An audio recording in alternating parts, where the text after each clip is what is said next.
خدا ہے کہ نہیں ہے، اس کا اصل ہے کہ نہیں ہے، یہ سوال جیسے کہا کہ ہمیشہ سے ہر مطلب دور میں یہ کچھ ایک لوگ ہوتے ہیں جو کرتے رہتے ہیں، مگر پھر وہ ثبوت مانگتے ہیں. وہ بہت سارے لوگ ہیں ایسے. مطلب ہے کیا بتانا چاہیں گے؟ اور تھوڑا اس کے اوپر روشنی ڈالیں آسان زبان میں. جو ملحدین ہیں یعنی ایتھیسٹ ہیں، جو خدا کے ایگزسٹنس کا ہی انکار کر بیٹھتے ہیں، ان کی بھی الگ الگ قسمیں ہیں اور اس کے بھی الگ الگ اسباب ہیں، ریزنز ہیں. سب سے بڑی وجہ جو عام طور پر پائی جاتی ہے وہ ان کی زندگی میں وہ کسی نہ کسی ٹراما یا سفرنگ سے گزرے ہوتے ہیں. جب وہ کسی سفرنگ سے گزرتے ہیں اور تکلیفوں کے ساتھ گزرتے ہیں تو ان کے ذہن میں یہ سوال آتا ہے کہ بھئی میرے ہی ساتھ ایسا کیوں ہوا، اور پھر اس کا غصہ وہ خدا پر نکالتے ہیں اس طریقے سے، اگر خدا ہے تو اتنی تکلیف کیوں ہو رہی ہے، میں نہیں مانوں گا.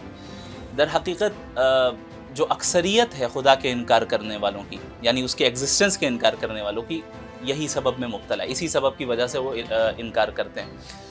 در حقیقت یہ اس دنیا کے تصور اور ہماری جو دنیاوی زندگی ہے، اس کا جو مقصد ہے اور اس کی جو حقیقت ہے، اس سے ناواقفیت کی وجہ سے یہ چیز ہوتی ہے.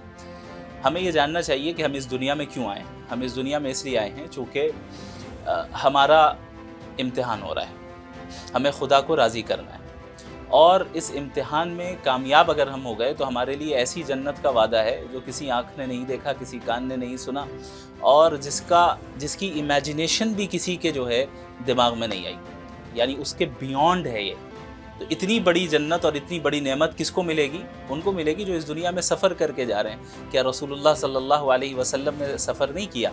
کیا صحابہ کرام کو تکلیفوں کا سامنا نہیں ہوا؟ آپ پوری تاریخ اٹھا کر دیکھیں.